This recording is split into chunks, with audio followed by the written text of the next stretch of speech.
हाँ तो प्यारे कप्तानों, आज बात करें हम शेषफल प्रमेय की। देखिए शेषफल प्रमेय कोई अलग से नहीं आती है। ये प्रमेय मैं आपको बता दूं, जो आप द्विघात समीकरण सीखते हैं, ठीक है ना, जैसे x square plus 7x plus 12 बराबर 0, जिसमें आप x के मान निकालते हैं, वही त्रिघात बहुपद होता है। ठीक है, उसमें हम शेषफल प्रमेय का यूज करते हैं। यानी कि हम कह सकते हैं कि एक त्रिघात बहुपद के हमें गुणनखंड अगर करने हैं तो हम शेषफल प्रमेय का यूज कर सकते हैं। तो आप त्रिघात बहुपद इक्वल टू शेषफल प्रमेय, ठीक है, बस एक ही बात होती है। और आज हम इस बात को सीखने वाले हैं, ठीक है ना, कि त्रिघात बहुपद के गुणनखंड कैसे करते हैं, या फिर हम ये मान लें कि हम शेषफल प्रमेय को कैसे सॉल्व करते हैं। तो आइए हम सीखते हैं। तो देखिए इसमें आपको मैं बता दूं, आपको सबसे पहले एक त्रिघात बहुपद दिया जाता है, ठीक है। जैसे आपके पास द्विघात बहुपद होता है, आप उससे गुणनखंड कर लेते हैं, ठीक है। लेकिन इसमें जो शेषफल प्रमेय होती है, या फिर एक त्रिघात बहुपद मान सकते हैं, इसमें दिया होता है आपको, आप में इसको अगर त्रिघात बहुपद y चरों में है, या x के चर में है, या z के चर में है, या pa किसी भी चर में है, तो हमें उसी चर में, ठीक है ना, उसी चर में हमें y के x के z के 3 मान ज्ञात करने होते हैं, ठीक है। तो देखिए कैसे करते हैं, कितनी आसान विधि से। तो आइए आप सीखते हैं। अब देखिए मैं आपको बता दूं, जैसे हमको ये एक त्रिघात बहुपद दिया गया है, जैसे y की यानी y की घात 3 है, तो त्रिघात बहुपद है, आपको पता है सबसे बड़ी वाली घात की मान्यता होती है, ठीक है। उसी प्रकार से ये कितना 6y square minus y minus 6 बराबर कितना 0, ठीक है। तो अब देखिए इस त्रिघात बहुपद को हम कैसे सोल्व करेंगे। तो मैं आपको बता दूं, अगर द्विघात बहुपद होता है, जैसे मेरी बात समझिए, यहाँ पे अगर मैं द्विघात बहुपद लिख दूं, y स्क्वायर प्लस कितना छोटा सा लग देता हूँ 7y प्लस कितना है 12 बराबर 0। अगर मैं आपसे कहूँ कि इस द्विघात बहुपद के गुणनखंड काट के y के मान ज्ञात कीजिए, ठीक है, तो आप क्या करेंगे, आप 12 के गुणनखंड करेंगे, जुड़ के 7 आ जाए, तो 4 3 12, 4 प्लस 3 करके y की वैल्यू 1 माइनस 4 1 माइनस 3 आप निकाल लेंगे, ठीक है। यहाँ तक तो क्लियर है। लेकिन बात आती है, जब एक त्रिघात बहुपद आता है तो आप इसके गुणनखंड करके निकाल सकते हैं, तो क्या आप इस 6 के गुणनखंड करके निकाल सकते हैं। तो मैं आपको बता दूं, आप 6 के गुणनखंड करके तो नहीं निकाल सकते, लेकिन हाँ 6 के गुणनखंड की मदद से कुछ कर सकते हैं और इसको निकाल सकते हैं। तो देखिए किस तरीके से निकालते हैं, तो मैं आपको बता दूं इसमें, ठीक है। इसकी कंडीशन अलग रहती है, इसकी कंडीशन अलग रहती है, ठीक है। तो देखिए मैं आपको बता दूं, इस समीकरण में त्रिघात बहुपद में हमें y की वैल्यू अपनी तरफ से कुछ मान के रखनी होती है, ठीक है। लेकिन ध्यान रखना, जब हम एक वैल्यू रखेंगे इसमें, तो वो वैल्यू रखने के बाद में समीकरण शून्य होना चाहिए, ठीक है ना। अगर ये समीकरण 0 हो जाता है तो इसका मतलब हमारा काम हो जाएगा। तो देखिए मैं आपको बता दूं, आप y की वैल्यू रख क्या सकते हैं। तो देखिए यहाँ पे आपको संख्या देखनी है, कौन सी संख्या है 6, तो कितना है 6। तो आपको हमेशा ऐसी वैल्यू रखनी है जो 6 का गुणनखंड हो। तो 6 का गुणनखंड यानी क्या हो सकता है, 1 प्लस माइनस 1 हो सकता है, प्लस माइनस 2 भी हो सकता है, प्लस माइनस 3 भी हो सकता है, और प्लस माइनस 4 भी हो सकता है। तो इन 4 नहीं हो सकता है, 6 स्वयं होता है, ठीक है। कितना, प्लस माइनस 6 स्वयं होता है। तो ये देखिए 6 के गुणनखंड हो सकते हैं। तो आपको इनमें से 1 2 3 4 4 दूनी 8, क्योंकि देखिए एक वैल्यू प्लस की है तो एक माइनस की है। आपको इन 8 वैल्यूओं में से कोई एक वैल्यू रख के इसको 0 करना है। तो देखिए मैं आपको बता दूं, आपको अमूमन 1 या 2, ठीक है, आपको ज्यादा वैल्यू रखने की जरूरत नहीं होती है, 1 या 2 इनमें से कोई भी वैल्यू रखने से ये निकल आता है, मैं आपको बता दूं, ठीक है। तो सबसे पहले हम इसमें y बराबर प्लस का 1 रखेंगे, ठीक है। तो इसको हटा देते हैं, ठीक है, फिलहाल के लिए। तो देखिए अगर मैं इसको हटा दूं, तो आपको अपनी इच्छा से कोई वैल्यू रखनी है, तो मैं इसमें रखूंगा y बराबर प्लस 1, ठीक है। अगर हम प्लस 1 रखेंगे तो चेक करते हैं ये 0 आएगा यानी। तो देखिए y के स्थान पर प्लस 1 रखेंगे, तो यहाँ पे समझिए ये, सॉरी मैं लिख क्या रहा हूँ, यहाँ पे मैं 1 का क्यूब करूंगा, ठीक है, और प्लस कितना है 6, और y के स्थान पे क्या रखूंगा मैं, प्लस का 1 तो 1, और इसका स्क्वायर कर दूंगा, और माइनस y के स्थान पे क्या रखूंगा मैं 1, और माइनस कितना है 6 बराबर 0। अब देखिए 1 का क्यूब आपको पता है 1 होता है, प्लस ये 6 है, इनटू में 1 का वर्ग 1 होता है, और ये माइनस का 1 हो जाएगा, और माइनस के 6 बराबर कितना हो जाएगा 0। अब देखिए एक ऐसा ही रहेगा। अच्छा मैं ये माइनस 1 है, ये प्लस 1 है, इसको काट देता हूँ, और ये कितना रहेगा 6 का 1 में गुणा करेंगे तो 6, और ये माइनस का 6 बराबर 0। तो देखिए 6 से 6 कट जाएगा, यानी कि 0 बराबर 0, यानी कि यहाँ पे 0 बराबर आ चुका है। यानी कि हम कह सकते हैं जो हमने y की वैल्यू प्लस 1 रखी है, ये इसका एक गुणनखंड है। यानी कि आप जो इसमें वैल्यू रखते हैं ना, ठीक है, आप जो y की वैल्यू रखेंगे प्लस 1 या माइनस 1, ये इसका गुणनखंड बन जाता है। अगर y प्लस 1, y बराबर प्लस 1 इसका गुणनखंड है, तो आप क्या करते हैं, इसके बाद में मैं बता दूं, आप इस वैल्यू को इस पक्ष में लेके आते हैं, जो आपने वैल्यू रखी थी इसमें, और ये 0 आ गया, ठीक है। अच्छा एक और कंडीशन बता दूं, कुछ बच्चे ये कहेंगे सर अगर 0 ना आए, तो मेरी बात समझिए, आप 0 ना आए तो आप इसको मिटा देंगे, आप दोबारा से कोई दूसरी वैल्यू रखेंगे, ठीक है। आपकी वैल्यू वही मान्य होगी जिसको रखने से 0 आए, चाहे आप प्लस 1 रखें। अच्छा मैं आपको बता दूं, अगर प्लस 1 रखने से ये 0 नहीं आता तो मैं माइनस 1 रखता, इसको हटा देता। अगर माइनस 1 भी रखने से नहीं आता तो फिर मैं प्लस 2 रखता, प्लस 2 रखने से भी नहीं आता तो मैं माइनस 2 रखता। और मैं गारंटी देता हूँ इस बात की, दुनिया में आए तो कोई सवाल ऐसा बना नहीं है जिसमें प्लस 1 और माइनस 1 और प्लस 2 और माइनस 2 रखने के बाद में ना आए, क्योंकि शेषफल प्रमेय को इतना बड़ा नहीं किया जाता है, मैं आपको बता दूं, ठीक है। तो इसलिए इसको छोटा ही रखा जाता है, तो इतनी वैल्यू ही रखने पे ये निकल आता है, ठीक है। तो ये जिस भी वैल्यू पे 0 आ जाता है तो बस वहीं पे ये सवाल हो जाता है। तो समझिए क्या करेंगे अब। अगर आपने y + 1 ही तो रखा था, यहाँ से देखिए, अगर मैं वैल्यू आगे बढ़ा दूँ तो y बराबर +1 रखा था, तो +1 को आप इधर ले आएंगे, तो +1 था, इधर आके हो जाएगा -1 और बराबर क्या हो जाएगा 0। तो ये जो वैल्यू है ना y - 1, तो y - 1 इसका एक गुणनखंड होता है, तो आप यहाँ पर लिख सकते हैं y - 1, ठीक है ना। आप यहाँ पर लिखेंगे y - 1 गुणनखंड है।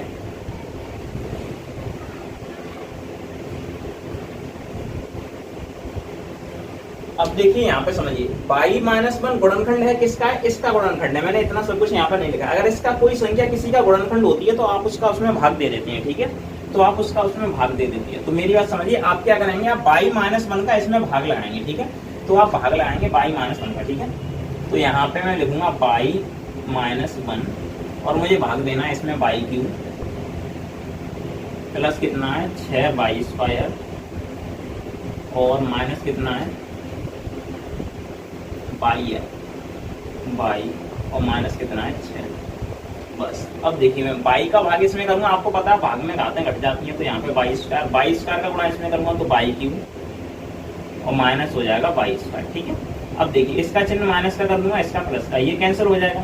अब देखिए यहाँ पे चिन्ह एक जैसे हैं तो जोड़ देंगे, ये 6 है, यहाँ पे कुछ भी नहीं है तो 1, तो कितना हो जाएगा प्लस का 7 y² और आप इसे उतार लेंगे माइनस का y, ठीक है। और माइनस का 6 तो मैं इसे भी उतार लेता हूँ, ठीक है। अब देखिए, प्लस का भाग इसमें करेंगे तो प्लस आ जाएगा, 7 के 7 आ जाएंगे, y की 2 घात में से 1 चली जाएगी तो 1 बचेगी। आपको ये तो पता ही है, ये तो आता ही होगा, ठीक है। अब देखिए 7y का इसमें गुणा कर देंगे दोनों में, ठीक है। तो प्लस का 7y का इसमें करेंगे तो क्या हो जाएगा प्लस का 7y² और प्लस 7y का माइनस 1 में करेंगे तो हो जाएगा -7y, ठीक है। अब देखिए, ये हो जाएगा प्लस, ये हो जाएगा माइनस, तो इससे ये कैंसिल हो जाएगा। अब देखिए यहाँ पे चिन्ह अलग अलग है तो आप घटा देंगे, 7 में से 1 जाएगा तो कितना बचेगा 6y, बड़ी का चिन्ह लगा देंगे आप प्लस का, ठीक है। और माइनस का कितना है 6, आप इसको ऐसे ही कर लेंगे, ठीक है। अब देखिए प्लस का भाग करेंगे, प्लस में तो क्या आ जाएगा प्लस और 6 तो 6 आ जाएगा, ठीक है। और y की 1 घात में से 1 चलेगी तो कुछ भी नहीं, तो प्लस 6 का आप इसमें गुणा कर देंगे, प्लस का हो जाएगा 6y और प्लस 6 का -1 में गुणा करेंगे तो माइनस का हो जाएगा 6 × 6। अब इसका चिन्ह माइनस का, इसका प्लस का, तो देखिए ये भी कैंसिल, ये भी कैंसिल, यानी कि आपका शेषफल 0 आ गया, ठीक है। अगर शेषफल 0 आ जाता है तो आप यहाँ से इस सवाल को कितनी आसानी से कर सकते हैं, मैं आपको बता दूं। देखिए, आपको एक बात तो पता होती है कि ये वाली संख्या इन दोनों के गुणनफल के बराबर होती है। अब आप कहेंगे कैसे होती है, तो मैं आपको बता दूं। देखिए, अगर आप 4 का भाग लगाते हैं, ठीक है, आपने मान लीजिए 14 में भाग लगाया, ठीक है ना, 14 में नहीं, फिलहाल मैं मान लेता हूँ, आपने 4 का भाग लगा दिया 16 में, ठीक है। तो देखिए आप क्या करेंगे, 4 का भाग 16 में कितने बार जाएगा 4 बार, तो 4 चौके कितने हो गए 16। अरे यार मेरा तो दिमाग ही घूम गया, 14 लेके आए। अब 16 में 16 घटा देंगे, कट जाएगा। तो यानी कि ये वाले जो बीच में 16 हैं ये बराबर है इन दोनों के गुणनफल के, 4 × 4, ठीक है, ये बराबर है। उसी तरीके से हम इसको बराबर रख देंगे इन दोनों के गुणनफल के। तो कैसे रखेंगे, तो देखिए, जो ये है y³ प्लस कितना है 6y² माइनस कितना है y और माइनस कितना है 6, बराबर रख देंगे आप y - 1 ये संख्या और इधर y² प्लस 7y और प्लस कितना 6, आप इस संख्या के बराबर रख देंगे, ठीक है। तो देखिए, इस त्रिघात बहुपद ये इसके बराबर है, तो इधर हम गुणनखंड कर लेंगे। गुणनखंड कहाँ करेंगे, तो इसके गुणनखंड करेंगे, ये तो ऑलरेडी है, तो कैसे करेंगे, तो देखिए ये y - 1 ऐसा ही रहेगा। इधर देखिए, यहाँ पे 6 के ऐसे गुणनखंड कीजिए, जुड़ के 7 आना चाहिए, तो 6 × 6, तो आप क्या करेंगे y² प्लस कितना 6y प्लस 1y और प्लस कितना है 6, ठीक है, बराबर में कुछ भी नहीं होगा। अब ये ऐसा ही चलेगा y - 1 और यहाँ से आप y को कॉमन कर लेंगे तो कितना रह जाएगा y प्लस 6 और प्लस कितना है 1 कॉमन करेंगे यहाँ से तो y प्लस 6, ठीक है। यहाँ पे कुछ भी कॉमन नहीं है तो 1 को कॉमन करेंगे। अब देखिए यहाँ पे ये y - 1 तो चलता रहेगा, यहाँ पे देखिए एक में ये बाहर वाला लिख देंगे y प्लस 1 और एक में ये लिख देंगे y प्लस 6, ठीक है। तो देखिए इस सवाल के ये गुणनखंड बन जाते हैं आपके y - 1 और दूसरे में y प्लस 1 और ये तीसरे में y प्लस 6, ठीक है। तो अब इस तरीके से किसी भी त्रिघात बहुपद के गुणनखंड ज्ञात कर सकते हैं। तो ये जो गुणनखंड है y³ plus 6y² minus y minus 6 बराबर 0, इसमें सबसे पहले आपको अपनी तरफ से y की वैल्यू रख के इसको 0 करना है, फिर उस वैल्यू को इधर लेके आना है, तो माइनस की होगी तो प्लस की हो जाएगी, प्लस की होगी तो माइनस की हो जाएगी। अब इसी का इसमें भाग दे दोगे, शेषफल 0 आएगा और यही वैल्यू इन दोनों के गुणनफल के बराबर हो जाएगी, इन दोनों के, ठीक है। और फिर क्या, इसके गुणनखंड कर दोगे, जो यहाँ पे आता है इससे गुणनखंड करने होते हैं, बस हो गया सवाल। अगर आपको यहाँ से बाई के मान निकालने हैं तो आप किस तरीके से निकाल सकते हैं, तो देखिए आप इसको 0 के बराबर रखेंगे, ठीक है। जैसे कितना, बाई माइनस 1 बराबर 0, ठीक है। तो बाई बराबर कितना हो जाएगा, प्लस का 1, ये माइनस 1 उधर जाएगा, प्लस का 1 हो जाएगा, ठीक है। अब बात करें बाई प्लस 1 रखेंगे आप बराबर 0, तो बाई की वैल्यू कितनी हो जाएगी, माइनस 1 हो जाएगी उधर जाएगा, ठीक है। उसी प्रकार से आप बाई प्लस 6 बराबर 0 रखेंगे तो बाई इक्वल टू कितना हो जाएगा, -6, ठीक है। तो ये बाई के तीनों मान हो जाएंगे, ठीक है। इस तरीके से आप सेसुअल प्रमेय को कर सकते हैं। अगर आपको ये क्वेश्चन में थोड़ा भी डाउट हो तो आप टेंशन ना ले, मैं आपको नेक्स्ट क्वेश्चन समझा दूंगा, ठीक है ना। तो चलिए मैं इसका सेकंड क्वेश्चन ले लेता हूँ। तो चलिए ये मैंने सेकंड क्वेश्चन ले लिया, इसको सॉल्व करते हैं। तो देखिए जैसे पिछले क्वेश्चन में हमने बाई की वैल्यू 1 रखी थी, इसमें भी ट्राई करते हैं, ठीक है। तो हम x बराबर 1 रखते हैं, ठीक है, रखने पर अब ये x के पदों में इसलिए x रख रहे हैं। तो देखिए x के स्थान पे 1 रखूंगा तो 1 का क्यूब हो जाएगा, ठीक है।